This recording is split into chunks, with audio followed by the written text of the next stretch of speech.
నమస్కారం. NXT G news కి స్వాగతం. ముందుగా ముఖ్యాంశాలు. 14వ రోజుకి చేరిన సీఎం జగన్ బస్సు యాత్ర. చేనేత కార్మికులతో ముఖాముఖి. మన బ్రతుకుల్ని మార్చే వారినే పాలకులుగా ఎన్నుకోవాలని సూచన. పవన్ కళ్యాణ్ ఎక్కడ ఉంటాడో ఆయనకే తెలియదు. అందరికీ అందుబాటులో ఉండే నాయకులనే గెలిపించుకోవాలి. మిథున్ రెడ్డి వెల్లడి. సీఎం జగన్ పర్యటన సందర్భంగా టీడీపీ, బీజేపీ, కాంగ్రెస్, జనసేన నుంచి భారీగా వలసలు. వైసీపీలో చేరిన కీలక కాపు నేతలు. ఏపీలో $1 ట్రిలియన్ ఎకనామీ సృష్టించడమే లక్ష్యం. వైసీపీ పాలనలో ఉపాధి లేక యువతకు కష్టాలు. నారా లోకేష్ వ్యాఖ్యలు. ఎన్నికల్లో మన బతుకులు మార్చే నాయకుడిని ఎన్నుకోవాలని ముఖ్యమంత్రి వైఎస్ జగన్మోహన్ రెడ్డి సూచించారు. ఓటు వేసేటప్పుడు అప్రమత్తంగా లేకుంటే మళ్లీ మోసపోతామని సూచించారు. రంగురంగుల మేనిఫెస్టోతో వస్తున్న చంద్రబాబు విషయంలో జాగ్రత్తగా ఉండాలని తెలిపారు.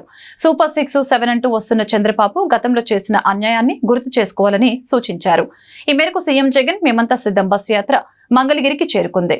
ఈ సందర్భంగా సీఎం జగన్ చేనేత కార్మికులతో ముఖాముఖి అయ్యారు. ఈ క్రమంలో సీఎం జగన్ మాట్లాడుతూ, గత చంద్రబాబు పాలనను మీరు చూశారు. 58 నెలల కాలంలో మీ బిడ్డ పాలనను చూశారు. ప్రతి పేదవాడి గుండెల్లో నిలిచేలా మీ బిడ్డ అడుగులు వేశాడు. 58 నెలల పాలనలో జరిగిన అభివృద్ధిని ప్రజల నుంచి వింటున్నాను. రానున్న రోజుల్లో మరిన్ని సంక్షేమ పథకాలకు సూచనలు తీసుకుంటున్నాను. చంద్రబాబుకు ఉన్నంత నెగిటివిటీ అనుభవం నాకు లేదు. చేనేత కార్మికులను కూడా చంద్రబాబు మోసం చేశాడు. 2014లో కూటమిగా వచ్చి చంద్రబాబు ఏం చెప్పారో గుర్తు చేసుకోండి. ఓటు వేసేటప్పుడు అప్రమత్తంగా లేకుంటే మళ్లీ మోసపోతాం. గతంలో 98% హామీలను ఎగ్గొట్టారు. 2% హామీలను మాత్రమే నెరవేర్చారు. గత పాలకులకు మన పాలకులకు తేడాను మీరే గమనించారు.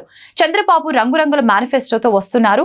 సూపర్ 6, 7 అంటూ వస్తున్నారు. గతంలో కూడా ముగ్గురు కలిసే వచ్చారని సీఎం జగన్ గుర్తు చేశారు. చేనేతలకు సంబంధించి ఆయన ఏం చేశాడు అని చెప్పి చూస్తే దాదాపుగా 100కి 2 మార్కులు కూడా రాలా.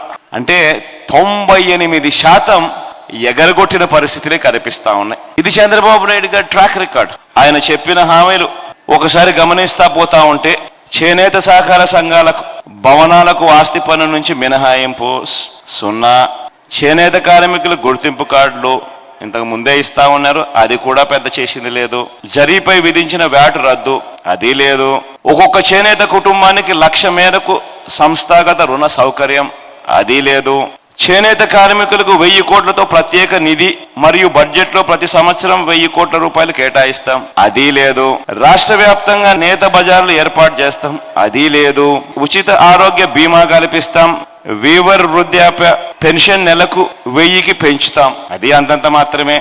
చేనేత సహకార సంస్థను పటిష్టం చేసి మరియు సరుకుల సరఫరా, మార్కెటింగ్ సౌకర్యాలు, జిల్లా డివిజన్ కేంద్రాలు అభివృద్ధి చేస్తాం. అంతర్జాతీయ స్థాయిలో మార్కెటింగ్ చేయడానికి ప్రయత్నం చేస్తాం. బకాయిలు పెట్టినాడు, మిగతా కథ దేవుడెరుగు. జిల్లాకు చేనేత పార్కు ఏర్పాటు చేస్తాం, అదిలా. వృద్ధ చేనేత కార్మికుల కోసం ఉరవకొండ, చీరాల, మంగళగిరి, పెడన, ధర్మవరం మొదలైన ప్రాంతాల్లో ఆసుపత్రులు, ప్రత్యేకంగా వృద్ధాశ్రమాలు ఏర్పాటు చేస్తాం, అది లేదు. సగం ధరకే జనతా వస్త్రాల పథకం పునరుద్ధరణ, అది లేదు. చేనేత సొసైటీలకు 20% రాయితీపై ముడి సరుకుల సరఫరా కొద్దో గొప్ప ఆ మేరకు ఒక అడుగు, అది కూడా సెంట్రల్ గవర్నమెంట్ ఇస్తా ఉంది కాబట్టి. చేనేత కార్మికులకు తక్కువ వడ్డీకే సంస్థాగత రుణాలు, అది లేవు.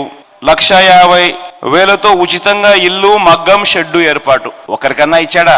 ఒకరికన్నా ఒక ఇల్లన్నా, ఒక సెంటు స్థలం అన్నా? తీరా మనం 54,000 మందికి మనం ఇల్లు ఇస్తే దాన్ని పోయి కులాల సమతుల్యం దెబ్బతింటుందని చెప్పి ఏకంగా కోర్టులలో కేసులు వేసి దాన్ని అడ్డుకున్నారు. ఇలా నేను చెప్పుకుంటూ పోతే ఒకసారి గమనించమని అడుగుతా ఉన్నా.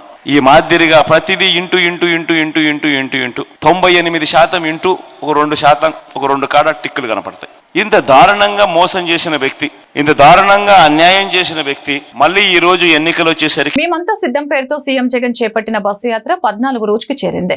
ఈ మేరకు యాత్రలో భాగంగా సీఎం జగన్ శుక్రవారం రాత్రి బస చేసిన నంబూరు బైపాస్ నుంచి శనివారం ఉదయం 9 గంటలకు బయలుదేరారు.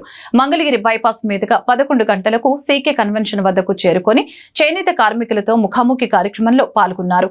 అనంతరం కుంచనపల్లి బైపాస్ మీదుగా తాడేపల్లి బైపాస్ కు చేరుకుని భోజన విరామం తీసుకున్నారు. ఆ తర్వాత విజయవాడలో భారతి తిరుపతి, సికామణి సెంటర్, చుట్టుగుంట, భగత్ సింగ్ రోడ్డు, పైపుల రోడ్డు, కండ్రిక, రామవరపాడుకు చేరుకున్నారు.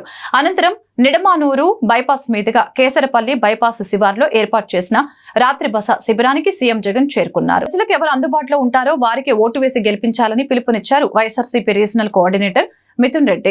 పవన్ కళ్యాణ్ ను వాళ్ళ క్యాడరే చేరుకోలేదు, ఆయన ఎక్కడ ఉంటాడో ఆయనకే తెలియదని ఎద్దేవా చేశారు.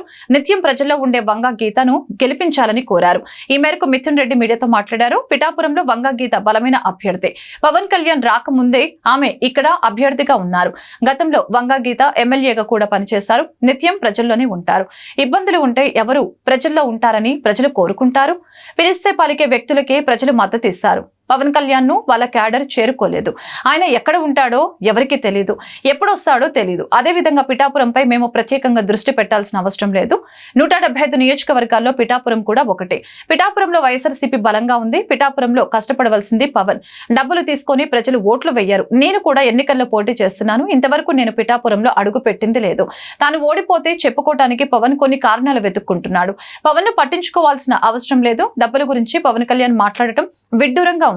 డబ్బులు తీసుకొని సీట్లు ఇచ్చిందే పవన్ కళ్యాణ్ అంటూ కౌంటర్ ఇచ్చారు. ఏపీలో $1 ట్రిలియన్ ఎకనామిక్స్ సృష్టించడమే లక్ష్యంగా పనిచేస్తామని టీడీపీ జాతీయ ప్రధాన కార్యదర్శి నారా లోకేష్ అన్నారు. ఈ మేరకు తాడేపల్లి వాసులతో ఆయన సమావేశమయ్యారు. ఎన్డీఏ కూటమి అధికారంలోకి వచ్చాక జిల్లాల వారీగా పరిశ్రమలు ఏర్పాటు చేసేందుకు ప్రణాళిక సిద్ధం చేశామని అన్నారు. స్థానిక యువతకు ఉద్యోగాలు కల్పించేందుకు విద్యా విధానంలో సమూల మార్పులు తీసుకువస్తామని తెలిపారు. జగన్ ముఖ్యమంత్రి అయ్యాక అమరావతిని సర్వనాశనం చేశారని విమర్శించారు. 3 రాజధానుల పేరుతో 3 ముక్కలాట ఆడారని తెలిపారు. ఒక విద్యా సంస్థనైనా తీసుకువచ్చారా అని ప్రశ్నించారు. గంజాయికి ఏపీ అడ్డగా మారిందని తెలిపారు. వైకాపా ప్రభుత్వం అధికారంలోకి వచ్చాక రాష్ట్రానికి ఒక్క పరిశ్రమ కూడా రాలేదని ఆరోపించారు. పెరిగిన కరెంటు ఛార్జీలు, ఇంటి పన్నులు, చెత్త పన్ను సామాన్యుడికి భారంగా మారాయని లోకేష్ అన్నారు. End of the day Andhra రాష్ట్రంలో ఐటీ డెస్టినేషన్ అనేది విశాఖపట్నం అవుతుంది. దాంట్లో నో సెకండ్ థాట్. బట్ డెఫినెట్గా స్పిల్ ఓవర్ కంపెనీస్ అనేది మనకు వస్తాయి. ఒక స్పెషలైజ్డ్ ఏరియా ఫోకస్ తీసుకుంటాం. మంగళగిరికి ఐటీ కూడా తీసుకొచ్చే బాధ్యత నేను తీసుకుంటానని ఈ సభాముఖంగా మీ అందరికీ నేను తెలుపుకుంటున్నా. ఒక్కరికి ఉద్యోగాలు ఉపాధి కల్పించలేదు. మంగళగిరి పట్టణం ఎలా ఉందో అలానే ఉండిపోయింది. తరతరాలుగా వస్తున్న సమస్యలు పరిష్కారం అవ్వలేదు. ఇవన్నీ వచ్చే 5 సంవత్సరాల పరిష్కరించాలనే లక్ష్యంతో నేను పనిచేస్తానని ఈ సభాముఖం మీ అందరికీ తెలుపుకుంటూ, మన ప్రాంతానికి వచ్చే వల్ల నేను ఇప్పుడు చాలా స్పష్టంగా చెప్పాను. స్వర్ణకారులు ఆల్రెడీ ఎక్కువ ఉన్నారు. ఆ వృత్తిని పెద్ద ఎత్తున ప్రోత్సహించాలి, ఎకో సిస్టమ్ క్రియేట్ చేయాలి. నెంబర్ 1. రెండోది, గతంలోనే నేను ఇక్కడ ఐటీ కంపెనీలు కొన్ని తీసుకొచ్చాను, మళ్ళీ తీసుకొస్తాననేది 2. మూడోది, మ్యానుఫ్యాక్చరింగ్ ఇక్కడ ఎలాంటి మ్యానుఫ్యాక్చరింగ్ కుదురుతుందనేది ఒకసారి అందరితో చర్చించాల్సిన అవసరం ఉంది. ఎందుకంటే మన భూమి విలువ కొంచెం ఎక్కువ, లేబర్ కాస్ట్ కూడా మన దగ్గర మన ప్రాంతంలో ఎక్కువ. సో ఇది మ్యానుఫ్యాక్చరింగ్ అనుకూలంగా ఉన్న జోన్. విశాఖ స్టీల్ ప్లాంట్ పై టీడీపీ అధినేత చంద్రబాబు తన వైఖరి ఏంటో తెలియచేయాలని చెప్పాలని ఏపీ విద్యాశాఖ మంత్రి బొత్స సత్యనారాయణ డిమాండ్ చేశారు. చంద్రబాబు గాజువాక వస్తున్న తరుణంలో తన వైఖరి స్పష్టం చేయాల్సిందేనని బొత్స అన్నారు. ఈ మేరకు విశాఖలో ఆయన మీడియాతో మాట్లాడారు. గాజువాక వస్తున్న చంద్రబాబుని నిలదీయాలి. ప్రజలు అడగకపోయినా టీడీపీ సమాధానం చెప్పాలి. స్టీల్ ప్లాంట్ పై తన వైఖరి చెప్పిన తర్వాతే చంద్రబాబు రేపు గాజువాకలు ఓట్లు అడగాలి. స్టీల్ ప్లాంట్ డ్రామాలు ఆడుతున్న చంద్రబాబును ప్రజలు నిలదీయాలి. విశాఖ స్టీల్ ప్లాంట్ ప్రైవేటీకరణకు వ్యతిరేకంగా పార్లమెంట్ లో పోరాడతాం. టీడీపీ, జనసేన, బీజేపీకి ఓటేస్తే స్టీల్ ప్లాంట్ ప్రైవేటీకరణకు ఆమోదం తెలిపినట్లే. లాబింగ్ చేసే సీఎం రమేష్ కు అనకాపల్లి ఎంపీ సీటు ఇవ్వటాన్ని వ్యతిరేకిస్తున్నాం.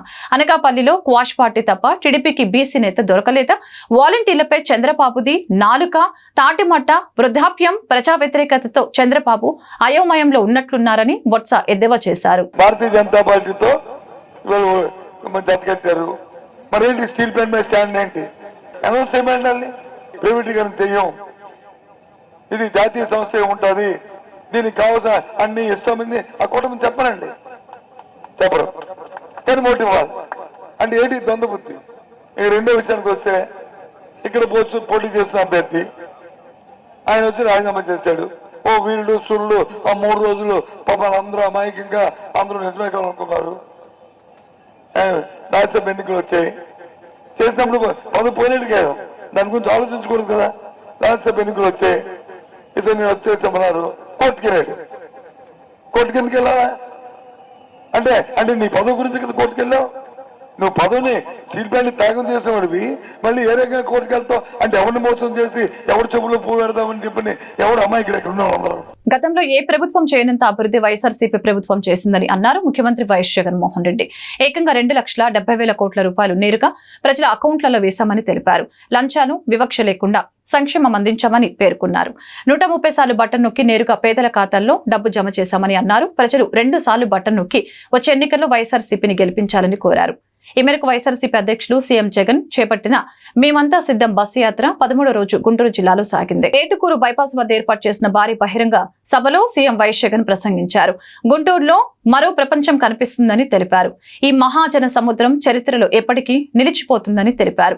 మేనిఫెస్టోను పవిత్ర గంధంగా భావిస్తూ 99% హామీలు అమలు చేశామని చెప్పారు.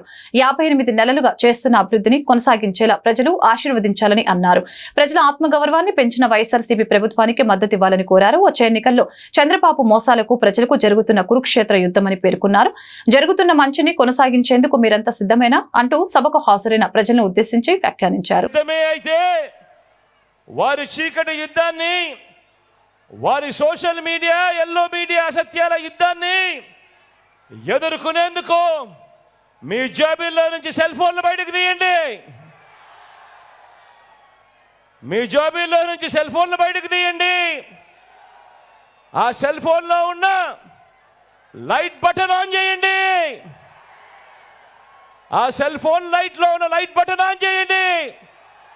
ఆన్ చేసి పేదల భవిష్యత్ కొరకు యుద్ధం చేసేందుకు మేమంతా కూడా సిద్ధమే అని గట్టిగా చెప్పండి.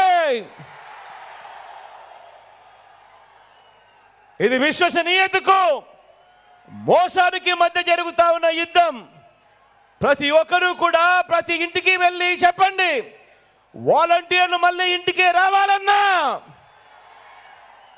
పేదవాడి భవిష్యత్ మారాలన్నా, పథకాలన్నీ కొనసాగాలన్నా, లంచాలు వివక్ష లేని పాలన జరగాలన్నా, మన పిల్లల చదువులు బడులు బాగుపడాలన్నా, మన వ్యవసాయం మన హాస్పిటళ్లు మెరుగుపడాలన్నా ప్రతి ఒక్కరూ కూడా ఫ్యాన్ గుర్తు మీద 2 ఓట్లు వేయాలి. 175కు 175 అసెంబ్లీ స్థానాలు, 25కు 25 ఎంపీ స్థానాలు, ఒక్కటంటే ఒక్కటి కూడా తగ్గేందుకే వీలే లేదు. సిద్ధమేనా?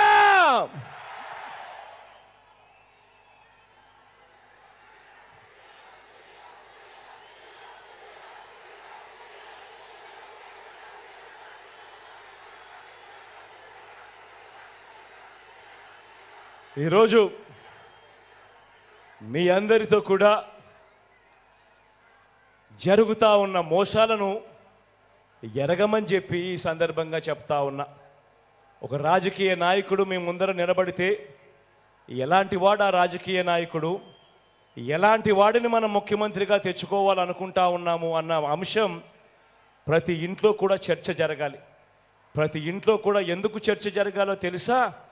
కారణం, మనం వేసే ఈ ఓటు రాబోయే మన 5 సంవత్సరాల జీవితం ఆ పాలకుడి చేతిలో పెడతా ఉన్నాం. ఆ పాలకుడు కన్నా మంచి మనసు ఉండి మంచి మనకు చేస్తే మన జీవితాలు బాగుపడతాయి. ఆ పాలకుడు మోసగాడైతే మన బ్రతుకులు అంధకారమయమైతాయి. బీసీ అంటేనే భారత కల్చర్ అని గుంటూరు పార్లమెంటు కూటమి అభ్యర్థి పెమ్మసాని చంద్రశేఖర్, గుంటూరు పశ్చిమ ఎమ్మెల్యే కూటమి అభ్యర్థి గల్లా మాధవి తెలిపారు. బీసీల గుండె చప్పుడు తెలుగుదేశం పార్టీ అని స్పష్టం చేశారు. బీసీల సంక్షేమం బ్రహ్మాండంగా జరిగిందంటే అది టీడీపీ పాలనలోనే అని స్పష్టం చేశారు. బీసీల ఆత్మగౌరవానికి ప్రతీక అయిన కూటమి అభ్యర్థుల్ని ఆశీర్వదించాలని కోరారు. గుంటూరు నల్లచెరువు 1వ లైన్లో టీడీపీ బీసీసీల అధ్యక్షులు చంద్రగిరి బాబు ఆధ్వర్యంలో జయహో బీసీ సదస్సు అట్టహాసంగా జరిగింది. ఈ సదస్సులో ముఖ్య అతిథులుగా పెమ్మసాని చంద్రశేఖర్, గల్లా మాధవి పాల్గొన్నారు. ఈ మేరకు వారు మాట్లాడుతూ బీసీల సంక్షేమానికి రాబోయే కూటమి ప్రభుత్వం కట్టుబడి ఉందని తెలిపారు.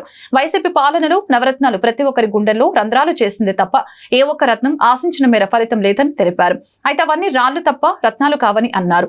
ఈ కార్యక్రమంలో టీడీపీ అర్బన్ అధ్యక్షులు డేగల ప్రభాకర్, నిమ్మల శేషయ్య, తాళ వెంకటేష్ యాదవ్, పేరయ్య, లాల్ వజీర్, ముత్తినేని రాజేష్, రాళ్లబండి రామరాజు, రమేష్, షేక్ రహీం తదితరులు పాల్గొన్నారు. మరి ఈరోజు ఒక పంట పండాలన్నా, ఒక ఇల్లు కట్టాలన్నా, ఒక బట్ట తయారు కావాలన్నా బీసీలు లేనిదే జరిగేటువంటి పరిస్థితి లేదు. ఇలాంటి వ్యక్తుల జీవన విధానాన్ని అర్థం చేసుకొని, వారు పడుతున్న బాధలను అర్థం చేసుకొని ఆ రోజు నందమూరి తారక రామారావు గారు తెలుగుదేశం పార్టీని స్థాపించారు. మరి ఎన్నో విప్లవాత్మకమైనటువంటి మార్పులు తీసుకొచ్చారు. తెలంగాణలో పటేల్ పట్వారీ వ్యవస్థను రద్దు చేయటం కానీ, అదేవిధంగా నారా చంద్రబాబు నాయుడు గారు వీరు చెప్పినట్లు స్థానిక సంస్థల్లో రిజర్వేషన్ 33-34% పెట్టడం కానీ, బీసీలకు సపరేట్గా కార్పొరేషన్లు పెట్టి వాటికి లోన్లు ఇచ్చి, అదేవిధంగా పేదవారు అందరూ కూడా ఎప్పుడు వేరే వారిపై ఆధారపడకూడదు, వీరంతటా వీళ్ళు సొంత కాళ్లపై నిలబడాలి అని ఆదరణ పనిముట్లు తీసుకువచ్చి ఆత్మాభిమానంతో కూడినటువంటి జీవితం సాగించాలని ఆలోచన చేసినటువంటి చంద్రబాబు నాయుడు గారు కానీ, ఇక్కడే మీ అందరూ నన్ను ఆశీర్వదించారు అని నాకు అర్థమైంది. అయితే సమాజంలో మనం ఉంటున్నప్పుడు ప్రతి కుటుంబం కూడా సమాజపరంగా ఏం కోరుకుంటుంది? ఏ కుటుంబం అయినా వారు సంక్షేమంగా ఉండాలి అని కోరుకుంటుంది, అభివృద్ధి చెందాలి అని కోరుకుంటుంది, సాధికారత దిశగా మనం వెళ్ళాలి అని కోరుకుంటుంది. సంక్షేమ పరంగా తీసుకుంటే ఇప్పటిదాకా గడిచిన 5 ఏళ్లుగా ఏ కుటుంబమైనా సంక్షేమ దిశగా బాగుందా? ఎన్నో నవరత్నాలు అని పేరుతో ఎన్నో పథకాలను తీసుకొచ్చి ప్రతి ఒక్క గుండెల్లో రంధ్రాలనే సృష్టించారు తప్ప ఏ ఒక్క రత్నం కూడా ఫలించిన పరిస్థితి లేదు. అవన్నీ రాళ్లే తప్ప రత్నాలుగా మాత్రం మారలేదు. ఎన్నో రకాలైన అబద్ధాలు, ఎన్నో రకాలైన వాగ్దానాలు చేసి వాటిని విఫలం అవ్వడం మనం అందరం గమనిస్తూ వచ్చాం. అవునా కాదా? బీసీలు విద్యా ఉద్యోగ పరంగా అభివృద్ధి సాధించాలంటే దానికి బీసీ రిజర్వేషన్ల పితామహుడు బీపీ మండల్ కారణమని ఆయన మనవడు సూరజ్ మండల్ భారత చైతన్య యువజన పార్టీ వ్యవస్థాపకులు రామచంద్ర యాదవ్ కొనియాడారు. ఆయన తీసుకుని వచ్చిన అనేక సంస్కరణల ద్వారా భారతదేశంలో బీసీ సామాజిక వర్గం అన్ని రకాలుగా అభివృద్ధి సాధించిందని తెలిపారు. ఆయన ఆశయాలను కొనసాగించాలని పిలుపునిచ్చారు. గుంటూరు అమరావతి రోడ్డు బీపీ మండల్ విగ్రహం వద్ద ఆయన వర్ధంతి కార్యక్రమం జరిగింది. ఈ సందర్భంగా బీసీ నేతలు బీపీ మండల్ విగ్రహానికి పూలమాలలు వేసి నివాళులర్పించారు. ఈ కార్యక్రమంలో ముఖ్య అతిథులుగా బీపీ మండల్ మనవడు సూరజ్ మండల్ భారత చైతన్య యువజన పార్టీ వ్యవస్థాపకులు బి రామచంద్ర యాదవ్ పాల్గొన్నారు. ఈ మేరకు వారు మీడియాతో మాట్లాడుతూ బీపీ మండల్ జీవితాన్ని ఆవిష్కరించారు. ఈ కార్యక్రమంలో బీసీ సంఘాల నేతలు డాక్టర్ ఆల వెంకటేశ్వరరావు, శివకుమార్, తాళ్ల వెంకటేష్ యాదవ్, జూపుడి శ్రీనివాసరావు, నరసింహారావు, పేరయ్య తదితరులు పాల్గొన్నారు. బీసీల పితామహుడు, బీసీల ఆరాధ్య దైవమైన శ్రీ బీపీ మండల్ గారి వర్ధంతి సందర్భంగా ఆయనకి నివాళులు అర్పించడానికి ఇక్కడ విచ్చేసిన ప్రతి ఒక్కరికి కూడా ధన్యవాదాలు తెలియజేస్తూ, ఈరోజు భారతదేశంలో బీసీలకు రిజర్వేషన్ల సౌకర్యం కలిగిందన్నా, బీసీలు విద్యాపరంగా ఉద్యోగాల పరంగా అభివృద్ధి చెందుతున్నారన్నా దానికి కారణము బీపీ మండల్ గారు పెట్టిన భిక్ష అని చెప్పాలి. ఆయన తీసుకొచ్చిన అనేక సంస్కరణల ద్వారా, ఆయన చేసిన పోరాటం ద్వారా భారతదేశంలో బీసీ సామాజిక వర్గం అన్ని రకాలుగా అభివృద్ధి చెందడానికి ఈరోజు మార్గం అయిందని తెలియజేస్తూ, ఆయన ఆశయాలను, ఆయన లక్ష్యాలను కొనసాగించడానికి ప్రతి ఒక్కరూ కృషి చేయాల్సిన అవసరం ఉందని మరొక్కసారి గుర్తు చేస్తూ, మరొక్కసారి బీపీ మండల్ గారి వర్ధంతి సందర్భంగా ప్రతి ఒక్కరికి శుభాకాంక్షలు తెలియజేస్తున్నాను. సీఎం జగన్ గుంటూరు పర్యటన సందర్భంగా వైసీపీలోకి భారీగా చేరికలు జరిగాయి. ప్రత్యేకించి మంత్రి విడతల రజని రాజకీయ వ్యూహంతో అనేక మంది కాపు నేతలు వైసీపీలో చేరారు. ఈ మేరకు ముఖ్యమంత్రి వైఎస్ జగన్మోహన్ రెడ్డి సమక్షంలో కాపు నేతలు చందు సాంబశివరావు, టీవీ రావు, వీరిశెట్టి సుబ్బారావు వైఎస్ఆర్సీపీలో చేరారు. అదేవిధంగా గుంటూరు పశ్చిమ నియోజకవర్గంలో TDP, BJP, Congress, Janasena party ముఖ్య నేతలు వైసీపీలో చేరారు. ఎమ్మెల్యే ముస్తఫా ఆధ్వర్యంలో తూర్పు నుంచి నగర కాంగ్రెస్ అధ్యక్షులు ఉస్మాన్, జనసేన నాయకులు జియావుర్ రెహమాన్ తదితరులు కూడా వైసీపీలో చేరిన వారిలో ఉన్నారు. వార్తలు ముగించే ముందు ముఖ్యాంశాలు మరొకసారి. 14వ రోజుకి చేరిన సీఎం జగన్ బస్సు యాత్ర. చేనేత కార్మికులతో ముఖాముఖి. మన బ్రతుకుల్ని మార్చే వారినే పాలకులుగా ఎన్నుకోవాలని సూచన. పవన్ కళ్యాణ్ ఎక్కడ ఉంటాడో ఆయనకే తెలియదు. అందరికీ అందుబాటులో ఉండే నాయకులనే గెలిపించుకోవాలి. మిథున్ రెడ్డి వెల్లడి. సీఎం జగన్ పర్యటన సందర్భంగా టీడీపీ, బీజేపీ, కాంగ్రెస్, జనసేన నుంచి భారీగా వలసలు.